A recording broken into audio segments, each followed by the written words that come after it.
রহস্যময় অ্যাডভেঞ্চার গল্প। ছেলে বিদেশে চাকরির জন্য পাসপোর্ট নবায়ন করতে গেল এবং আমাকে সাথে নিল। পাসপোর্ট অফিসের কাউন্টারে কর্মচারী জিজ্ঞেস করল, স্যার, স্পাউস ভিসার জন্য আপনার স্ত্রীর কাগজপত্র আনেন? ছেলে আমার দিকে তাকিয়ে বলল, উনিই আমার স্ত্রী। আমি চোখ বড় করে তাকালাম। কর্মচারী বলল, তাহলে ম্যাডামের পাসপোর্টও করে দিই। আমি কিছু বলার আগেই ছেলে বলল, জি হ্যাঁ। ফর্ম পূরণের সময় সে আমার নাম স্ত্রীর ঘরে লিখল। আমি ইশারায় বারণ করলাম। সে আমার কাঁধে হাত রেখে বলল, মা, বিদেশে একা থাকতে পারব না। তোমাকে সাথে নিয়ে যেতে চাই। পাসপোর্ট অফিস থেকে বেরিয়ে সে আমার হাত ধরে বলল, এটা কোনো ভুল নয়। আমি তোমাকে ভালোবাসি, আমার স্ত্রী হিসেবে সারা বিশ্ব ঘুরতে চাই। বিয়ে করো আমাকে, আমরা নতুন দেশে নতুন পরিচয় শুরু করি। আবেদনের কাগজ আমার হাতে কাঁপছিল। এই গল্পটি সম্পূর্ণ শুনলে আপনাদের পানি অটোমেটিক বের হয়ে যাবে, সো যত দ্রুত সম্ভব হাতের কাছে টিস্যু নিয়ে বসে পড়ুন। বিছানার চাদর যেন নষ্ট না হয় সেটা সম্পূর্ণ খেয়াল রাখার অনুরোধ জানিয়ে গল্পটি এখন শুরু করব। তার আগে সর্বশেষ অনুরোধ, দয়া করে এমন পানি বের করার গল্প নিয়মিত শুনতে আমাদের চ্যানেলটি সকলেই সাবস্ক্রাইব করুন। ধন্যবাদ। হ্যালো বন্ধুরা, আমার নাম মধুমিতা চৌধুরী। আমার বয়স 39 বছর। আমার স্বামীর নাম সুব্রত চৌধুরী, বয়স 52 বছর। আমাদের 2 সন্তান, অভিষেক আর প্রীতি। অভিষেক 21 বছর বয়সী, ইউনিভার্সিটিতে পড়ে। প্রীতি 14 বছর বয়সী, হাই স্কুলে যায়। আজ যে ঘটনাটি বলবো সেটা আমার জীবনের সবচেয়ে রহস্যময় এবং রোমাঞ্চকর অভিজ্ঞতা। এটা শুধু একটা পাসপোর্ট অফিসের ঘটনা নয়, এর পেছনে লুকিয়ে আছে এমন এক রহস্য যা শুনলে আপনাদের মাথা ঘুরে যাবে। ঘটনাটা শুরু হয়েছিল 3 মাস আগে। অভিষেক তখন কানাডায় পড়াশোনার জন্য আবেদন করেছে। একদিন সকালে সে আমার কাছে এসে বলল, মা, আমার সাথে পাসপোর্ট অফিসে যাবে? আমার একটা কাজ আছে। আমি তখন ভাবিনি যে এই সাধারণ কথার পেছনে লুকিয়ে আছে এত বড় একটা পরিকল্পনা। পাসপোর্ট অফিসে পৌঁছানোর পর অভিষেক আমাকে একটা চেয়ারে বসিয়ে বলল, মা, তুমি এখানে বসো। আমি একটু কাজ সেরে আসি। আমি বসে বসে দেখছিলাম চারপাশের মানুষজন। সবাই ব্যস্ত, কেউ ফর্ম পূরণ করছে, কেউ লাইনে দাঁড়িয়ে আছে। হঠাৎ করে অভিষেক এসে আমার হাত ধরে বলল, মা, চলো আমার সাথে। আমি তার সাথে কাউন্টারে গেলাম। সেখানে একজন কর্মচারী বসে আছেন। অভিষেক তার কাছে কিছু কাগজপত্র দিল। কর্মচারী কাগজগুলো দেখে জিজ্ঞেস করলেন, স্যার, স্পাউস ভিসার জন্য আপনার স্ত্রীর কাগজপত্র আনেন?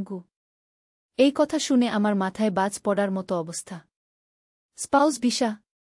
কিসের স্পাউস ভিসা? অভিষেক আমার দিকে তাকিয়ে খুব স্বাভাবিকভাবে বলল, উনি আমার স্ত্রী। আমি অবাক হয়ে তার দিকে তাকালাম। চোখ বড় বড় করে তাকিয়ে থাকলাম। এটা কি বলছে ছেলেটা? আমি তো তার মা। কর্মচারী আমার দিকে তাকিয়ে বললেন, তাহলে ম্যাডামের পাসপোর্টও করে দিই। আমি কিছু একটা বলতে যাচ্ছিলাম, কিন্তু অভিষেক আমার আগেই বলে ফেল, জি হ্যাঁ। কর্মচারী একটা ফর্ম বের করে দিলেন। অভিষেক সেটা নিয়ে পূরণ করতে শুরু করল। আমি দেখলাম সে আমার নাম স্ত্রীর ঘরে লিখছে। আমি তাড়াতাড়ি তার হাত ধরে ইশারায় বারণ করলাম। কিন্তু সে আমার কাঁধে হাত রেখে ধীরে ধীরে কানে কানে বলল, মা, দয়া করে কিছু বলো না। আমার একটা বিশেষ পরিকল্পনা আছে। বিদেশে একা থাকতে পারব না। তোমাকে সাথে নিয়ে যেতে চাই। আমি তখনও কিছু বুঝতে পারছিলাম না। এই ছেলে কি করছে? কেন আমাকে তার স্ত্রী বলে পরিচয় দিচ্ছে? আমার মাথায় অনেক প্রশ্ন ঘুরপাক খাচ্ছিল। ফর্ম পূরণ শেষ করে অভিষেক কর্মচারীর কাছে জমা দিল। কর্মচারী বললেন, আচ্ছা, তাহলে আপনাদের দুজনের ছবি তুলে নিই। আমরা দুজনে একসাথে ছবি তুললাম। আমার মুখে তখন অবাক ভাব, আর অভিষেক খুব স্বাভাবিক। কাজ শেষ করে আমরা পাসপোর্ট অফিস থেকে বের হলাম। বাইরে এসেই অভিষেক আমার হাত ধরল। আমি তার হাত ছাড়িয়ে নিতে গেলাম, কিন্তু সে আমার হাত আরও শক্ত করে ধরল। মা, একটু শোনো, সে বলল। এটা কোনো ভুল নয়। আমি তোমাকে ভালোবাসি। আমার স্ত্রী হিসেবে সারা বিশ্ব ঘুরতে চাই। বিয়ে করো আমাকে। আমরা নতুন দেশে নতুন পরিচয় শুরু করি। এই কথা শুনে আমার হাত থেকে আবেদনের কাগজ পড়ে গেল। কাগজটা আমার হাতে কাঁপছিল। আমি কিছু বলতে পারছিলাম না। এই ছেলে কি বলছে? অভিষেক, তুমি কি বলছো? আমি তো তোমার মা। আমি অবশেষে বলতে পারলাম, মা, আমি জানি এটা শুনতে অদ্ভুত লাগছে, কিন্তু আমার একটা খুব বিশেষ কারণ আছে। তুমি আমার কথা শুনবে? আমি মাথা নাড়লাম। সে আমাকে একটা ক্যাফেতে নিয়ে গেল। আমরা একটা কোণের টেবিলে বসলাম। মা, আমি তোমাকে একটা সত্য বলি। আমি আসলে তোমার ছেলে নই। কি অভিষেক শুরু করল। কি বলছো তুমি? তুমি পাগল হয়ে গেছ? আমি চিৎকার করে উঠলাম। না মা, শোনো। আমার বয়স যখন 5 বছর তখন আমি হারিয়ে গিয়েছিলাম। তুমি তো জানো সেই ঘটনা। 3 দিন পর আমাকে পাওয়া গিয়েছিল। কিন্তু আসলে সেই অভিষেক আর ফিরে আসেনি গে। আমার মাথা ঘুরছিল। তুমি কি বলছো? আমি হলাম অর্জুন। আমার বাবা মা ছিল খুবই গরিব। তারা আমাকে বিক্রি করে দিয়েছিল। যারা আমাকে কিনেছিল তারা আমাকে প্রশিক্ষণ দিয়েছিল কিভাবে অন্য পরিবারে মিশে যেতে হয়। আসল অভিষেকের যাবতীয় তথ্য আমাকে শেখানো হয়েছিল। আমি হতবাক হয়ে তার দিকে তাকিয়ে রইলাম। এটা সব কি বলছে? মা, আমি জানি এটা অবিশ্বাস্য লাগছে। কিন্তু এটাই সত্য। তোমাদের পরিবারে থেকে আমি খুব খুশি ছিলাম। তোমার ভালোবাসা পেয়ে আমি আসল অভিষেকের চেয়েও ভালো ছেলে হতে চেষ্টা করেছি গি। আমার চোখে পানি এসে গেল। তাহলে আমার আসল ছেলে কোথায়? আমি জানি না মা। যারা এই কাজ করেছিল তারা বলেছিল যে আসল অভিষেক মারা গেছে। কিন্তু আমি বিশ্বাস করি সে কোথাও বেঁচে আছে গি। আমি কাঁদতে শুরু করলাম। সবকিছু যেন ওলটপালট হয়ে গেল। মা, দয়া করে কেঁদো না। আমি তোমাকে সত্য বলেছি কারণ আমি তোমাকে ভালোবাসি। তুমি আমার মা হলেও আমি আসলে তোমার ছেলে নই। তাই আমি চাই তুমি আমার স্ত্রী হও। কিন্তু এটা তো অসম্ভব। সমাজ কি ভাববে? তোমার বাবা কি বলবেন? মা, আমাদের কেউ চিনবে না বিদেশে। আমরা নতুন পরিচয় নিয়ে থাকব। আর বাবার কথা ভেবো না। তিনি তো অনেক দিন ধরে তোমাকে ভালোবাসেন না গি। এটা সত্য কথা। সুব্রত গত কয়েক বছর ধরে আমার সাথে খারাপ ব্যবহার করে। তার অন্য একটা সম্পর্ক আছে সেটা আমি জানি। কিন্তু প্রীতির কি হবে? প্রীতিকেও আমরা নিয়ে যাব।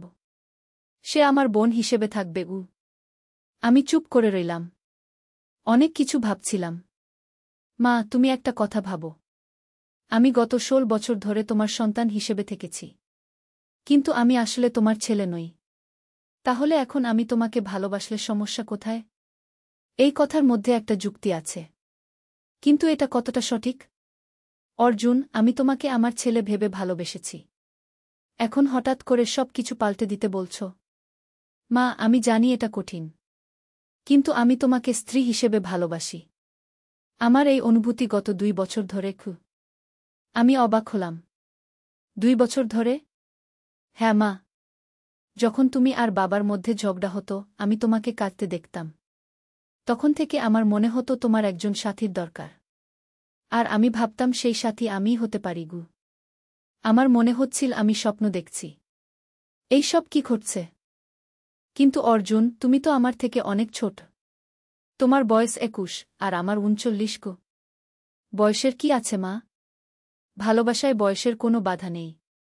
আর তুমি দেখতে এত সুন্দর যে কেউ বলবে না তুমি 39 বছরের গু। আমার মুখ লাল হয়ে গেল। এই ছেলে আমাকে এভাবে প্রশংসা করছে। অর্জুন, আমি কি করব বুঝতে পারছি না গি।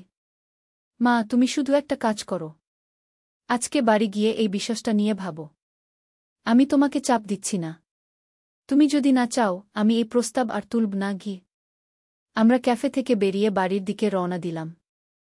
রাস্তার পুরো পথ আমরা চুপ করে রইলাম। বাড়ি পৌঁছানোর পর সুব্রত জিজ্ঞেস করল, কোথায় গিয়েছিলে? পাসপোর্ট অফিসে, আমি উত্তর দিলাম। কিসের পাসপোর্ট অফিস? অভিষেক বলল, বাবা, আমার কানাডা যাওয়ার জন্য কিছু কাগজপত্রের কাজ ছিল। সুব্রত আর কিছু জিজ্ঞেস করল না। সে তার ফোনে ব্যস্ত হয়ে গেল। নিশ্চয়ই তার গার্লফ্রেন্ডের সাথে কথা বলছে। রাতে খাওয়ার পর আমি আমার রুমে গেলাম। সুব্রত এসে বলল, আমি আজ অফিসে থাকব। কাল সকালে ফিরব। এই কথা শুনে আমার মন খারাপ হল না, বরং ভালো লাগল। আমি একা থেকে ভাবতে পারব। রাত 1টার দিকে আমার দরজায় নক পড়ল। আমি দরজা খুলে দেখি অর্জুন দাঁড়িয়ে আছে। মা, ঘুমাওনি? না, ঘুম আসছে না গে। আমিও ঘুমাতে পারছি না। আমি কি ভিতরে আসতে পারি? আমি তাকে ভিতরে আসতে দিলাম। সে আমার বিছানায় বসল। মা, তুমি কি ভাবছ? অনেক কিছু ভাবছি অর্জুন। তুমি যা বললে সেটা কি সত্যি? হ্যাঁ মা। আমি মিথ্যা বলিনি। আমি সত্যিই অর্জুন। অভিষেক নই গি? তাহলে আসল অভিষেক কোথায়? আমি খোঁজ নিয়েছি মা। আমি যাদের কাছে ছিলাম তাদের একজনের সাথে আমার এখনও যোগাযোগ আছে। সে বলেছে অভিষেক বেঁচে আছে। কিন্তু কোথায় আছে সেটা জানে না গি। আমার হৃদয় ধড়ফড় করতে লাগল। আমার আসল ছেলে বেঁচে আছে? হ্যাঁ মা। আর আমি প্রতিজ্ঞা করছি আমি তাকে খুঁজে বের করব। কিন্তু তার আগে আমি তোমাকে নিয়ে বিদেশে চলে যেতে চাই। কেন? কারণ এখানে থাকলে আমি তোমাকে সুখী করতে পারব না। বাবা আছেন, সমাজের লোক আছে। কিন্তু বিদেশে গেলে আমরা নতুন জীবন শুরু করতে পারব। আমি ভাবছিলাম, এই প্রস্তাবে ভালো মন্দ দুটোই আছে। মা, তুমি আমাকে বিশ্বাস করো। আমি তোমাকে অনেক ভালোবাসি। আমি তোমার সব যত্ন নেব। সে আমার হাত ধরল। আমি তার হাত ছাড়ানোর চেষ্টা করলাম, কিন্তু পারলাম না। অর্জুন, এটা ঠিক হবে? মা, তুমি আর বাবার সম্পর্ক তো এখনই শেষ। তুমি জানো তার অন্য কেউ আছে। তাহলে তুমি কেন নিজেকে কষ্ট দেবে? এটা সত্যি। সুব্রতের সাথে আমার সম্পর্ক গত 2 বছর ধরে খারাপ। কিন্তু প্রীতিকে আমরা নিয়ে যাব। সে আমাদের সাথে খুশি থাকবে গি। তুমি নিশ্চিত? হ্যাঁ মা। প্রীতি আমাকে অনেক ভালোবাসে। আর সে জানে বাবা-মার মধ্যে ঝগড়া হয়। সে চায় না আমরা আলাদা হয়ে যাই। আমি চুপ করে রইলাম। মা, তুমি একটা কথা বলো। তুমি কি খুশি আছো? না, আমি স্বীকার করলাম। তাহলে আমার সাথে চলো। আমি তোমাকে খুশি রাখার চেষ্টা করব। কিন্তু লোকে কি বলবে? মা, বিদেশে কেউ আমাদের চিনবে না। আমরা বলব আমরা নতুন বিবাহিত দম্পতি। প্রীতি আমাদের কন্যা গি। আমার মনে হচ্ছিল এই পরিকল্পনা হয়তো কাজ করতে পারে। তুমি কি আমাকে সত্যিই ভালোবাসো? হ্যাঁ মা। আমি তোমাকে খুবই ভালোবাসি। সে আমার কাছে এগিয়ে এল। আমার হৃদয় দ্রুত স্পন্দিত হতে লাগল। মা, আমি তোমাকে একটা চুমু দিতে পারি? আমি কিছু বলতে পারলাম না। সে ধীরে ধীরে আমার গালে চুমু দিল। আমার সারা শরীর কেঁপে উঠল। মা, তুমি আমার প্রেমে পড়েছ? আমি জানি না কি হচ্ছিল। কিন্তু আমার মনে হচ্ছিল আমি সত্যিই তার প্রেমে পড়ে যাচ্ছি। অর্জুন, আমি কনফিউজড। মা, তুমি শুধু তোমার মনের কথা শোনো। তোমার মন কি বলছে? আমার মন বলছিল সে ঠিক কথা বলছে। আমি খুশি নই। আমার একটা নতুন জীবন দরকার। ঠিক আছে, আমি বললাম। আমি তোমার সাথে যাব। তার মুখে হাসি ফুটে উঠল। সে আমাকে জড়িয়ে ধরল। মা, তুমি আমাকে অনেক খুশি করেছ। আমিও তাকে জড়িয়ে ধরলাম। প্রথমবারের মতো মনে হল আমি সঠিক সিদ্ধান্ত নিয়েছি। পরের দিন সকালে আমরা প্রীতিকে সব কিছু বলার সিদ্ধান্ত নিলাম। প্রীতি প্রথমে অবাক হল, তারপর বলল, মা, আমি চাই তুমি খুশি থাকো। বাবা তো আমাদের নিয়ে মোটেই মাথা ঘামান না। অর্জুন ভাই আমাদের অনেক যত্ন নেয়। প্রীতির এই কথা শুনে আমার মন শান্ত হল। সে আমাদের সাথে যেতে রাজি। তারপর শুরু হল প্রস্তুতির কাজ। অর্জুন বলল যে তার কানাডায় একজন বন্ধু আছে যে আমাদের থাকার ব্যবস্থা করে দেবে। আমাদের শুধু ভিসা পেলেই হবে। 1 সপ্তাহ পর আমাদের পাসপোর্ট রেডি হয়ে গেল। আমি আর অর্জুনের পাসপোর্টে লেখা আছে আমরা স্বামী-স্ত্রী। প্রীতির পাসপোর্টে লেখা আছে সে আমাদের কন্যা। কিন্তু এখানেই আসল রহস্যের শুরু। ভিসা ইন্টারভিউয়ের দিন আমরা 3 জনে কানাডিয়ান এম্বাসিতে গেলাম। সেখানে একজন অফিসার আমাদের সাথে কথা বললেন। মিসেস চৌধুরী, আপনার স্বামীর বয়স অনেক কম দেখাচ্ছে। আপনাদের বিয়ে কবে হয়েছিল? আমি ঘাবড়ে গেলাম। অর্জুন খুব স্বাভাবিকভাবে উত্তর দিল, স্যার, আমাদের বিয়ে হয়েছিল 2 বছর আগে। এটা আমার দ্বিতীয় বিয়ে। আপনার প্রথম স্ত্রী কি হয়েছিল? তিনি মারা গেছেন, স্যার। ক্যান্সারে। অফিসার আমার দিকে তাকালেন। মিসেস চৌধুরী, আপনার আগের স্বামী? আমি বললাম, আমরা ডিভোর্স হয়েছি। অফিসার আমাদের কিছু কাগজপত্র চাইলেন। অর্জুন বিয়ের সার্টিফিকেট দিল। আমি অবাক হলাম। এই সার্টিফিকেট কোথা থেকে এল? ইন্টারভিউ শেষে বাইরে এসে আমি অর্জুনকে জিজ্ঞেস করলাম, এই বিয়ের সার্টিফিকেট কোথা থেকে পেলে? মা, আমার যে বন্ধুরা আছে তারা এই ধরনের কাজে এক্সপার্ট। তারা সব ব্যবস্থা করে দিয়েছে। আমার মনে সন্দেহ জাগল। তুমি কি আগে থেকেই এই পরিকল্পনা করেছিলে? হ্যাঁ মা। আমি অনেক দিন ধরে এই পরিকল্পনা করছিলাম। কিন্তু তোমার অনুমতি ছাড়া কিছু করতাম না গি। 2 সপ্তাহ পর আমাদের ভিসা অ্যাপ্রুভ হয়ে গেল। আমরা কানাডা যাওয়ার প্রস্তুতি নিতে শুরু করলাম। এই সময় একটা অদ্ভুত ঘটনা ঘটল। একদিন আমি বাজার থেকে ফিরছিলাম। রাস্তায় একটা ছেলে আমাকে ডাকল, মা। আমি ঘুরে তাকালাম। একটা ছেলে দাঁড়িয়ে আছে যার চেহারা অর্জুনের মতো। কিন্তু তার পোশাক খুব খারাপ। সে দেখতে খুবই দুর্বল। তুমি কে? আমি জিজ্ঞেস করলাম। মা, আমি অভিষেক। তোমার আসল ছেলে গি। আমার মাথায় বাজ পড়ল। তুমি অভিষেক? হ্যাঁ মা। আমি অনেক দিন ধরে তোমাদের খোঁজ করছিলাম গু। আমি তার দিকে ভালো করে তাকালাম। সত্যিই তার চেহারা অর্জুনের মতো। কিন্তু এটা কিভাবে সম্ভব? তুমি এতদিন কোথায় ছিলে? মা, আমাকে বিক্রি করে দেওয়া হয়েছিল। আমি একটা ফ্যাক্টরিতে কাজ করতাম। সেখান থেকে পালিয়ে এসেছি। আমার চোখ দিয়ে পানি পড়তে লাগল। তুমি আমার আসল ছেলে? হ্যাঁ মা। আর যে ছেলে এখন তোমাদের বাড়িতে আছে সে ভূয়া। তার নাম অর্জুন গু।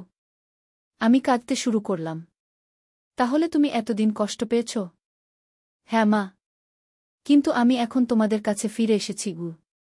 আমি তাকে জড়িয়ে ধরলাম। এই আমার আসল ছেলে। কিন্তু তখনই একটা সমস্যা হল। আমি অর্জুনের সাথে কানাডা যাওয়ার পরিকল্পনা করেছি। এখন আসল অভিষেক ফিরে এসেছে। আমি কি করব? আমি অভিষেককে বাড়িতে নিয়ে গেলাম। অর্জুন তাকে দেখে ঘাবড়ে গেল। মা, একে? এ হলো আসল অভিষেক। তোমার আসল পরিচয় এখন সবার সামনে এসে গেছে গি। অর্জুন চুপ করে রইল।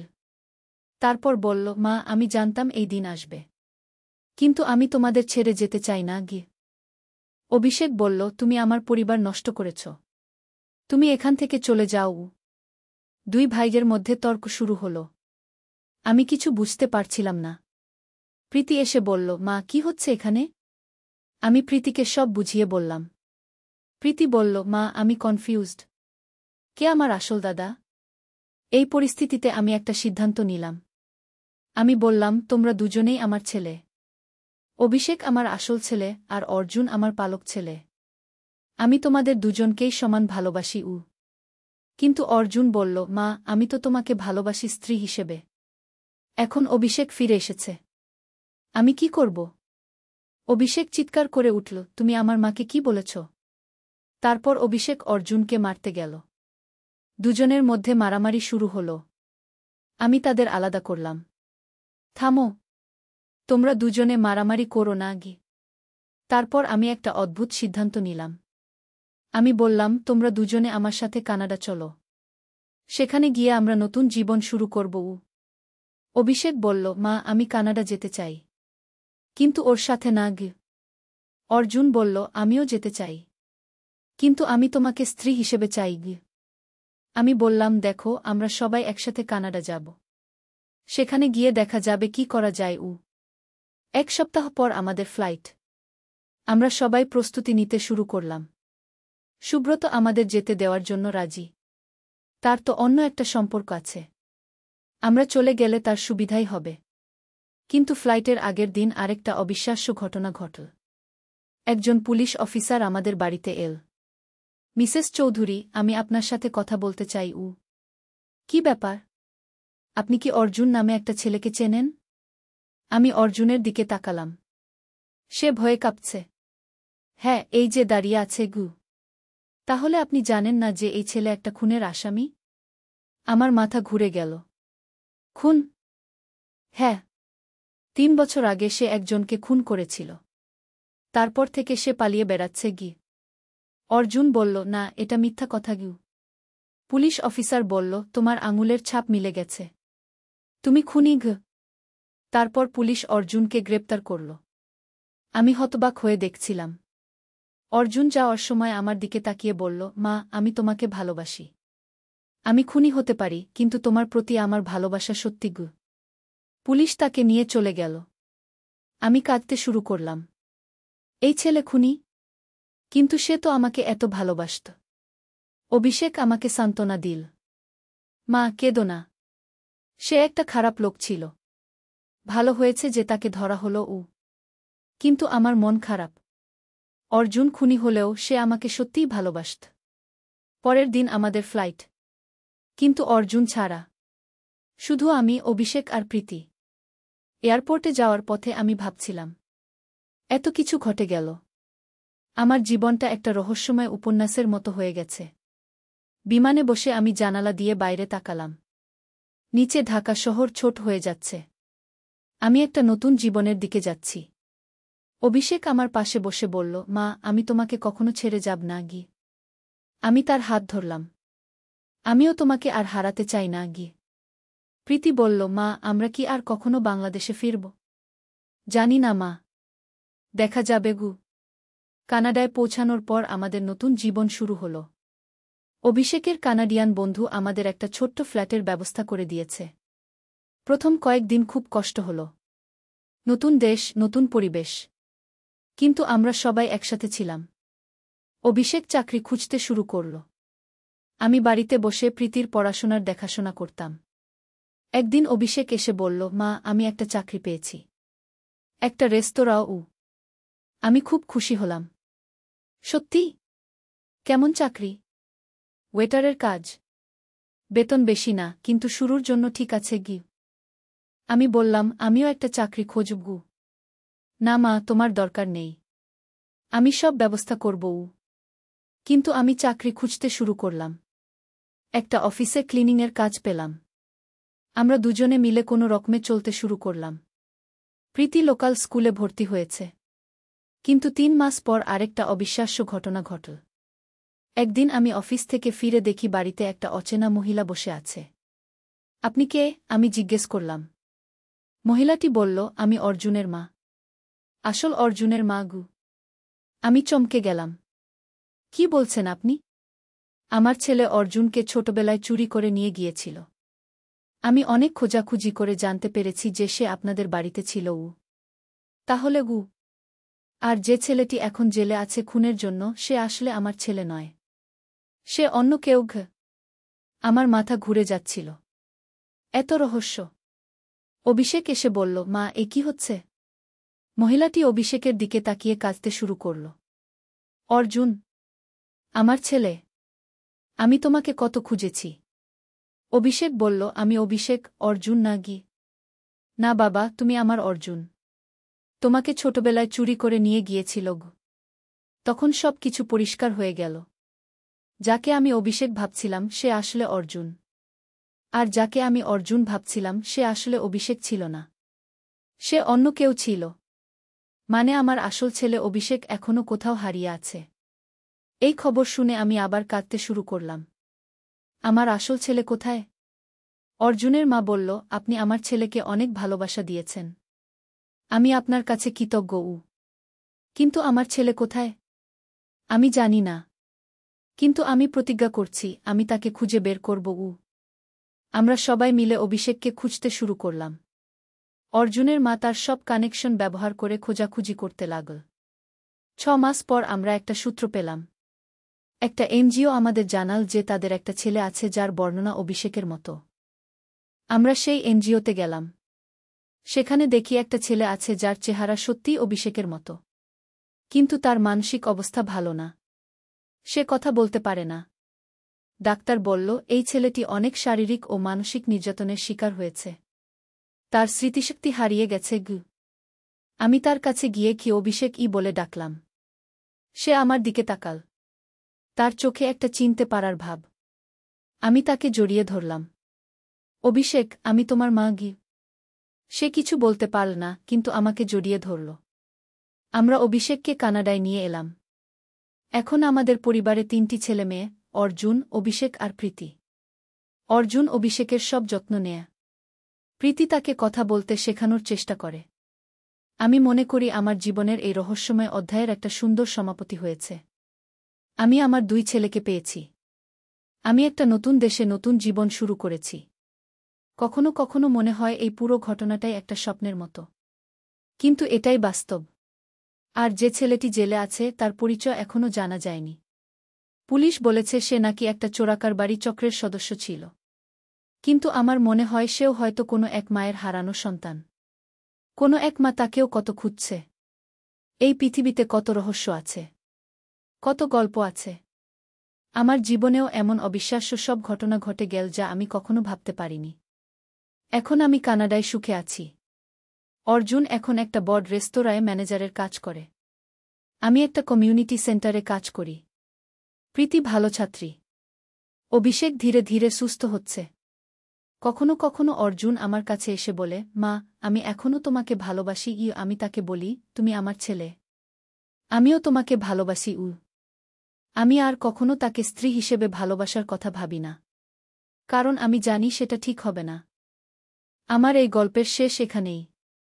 একটা রহস্যময় শুরু থেকে একটা সুন্দর সমাপ্তি। আমি আমার হারানো ছেলেদের পেয়েছি। আমি নতুন জীবন পেয়েছি। জীবন সত্যিই রহস্যময়। কি ঘটবে কেউ জানে না। কিন্তু আমি বিশ্বাস করি সব কিছুর মধ্যেই একটা ভালো উদ্দেশ্য আছে। আল্লাহ আমাদের যেভাবে পরিচালনা করেন সেটাই আমাদের জন্য ভালো।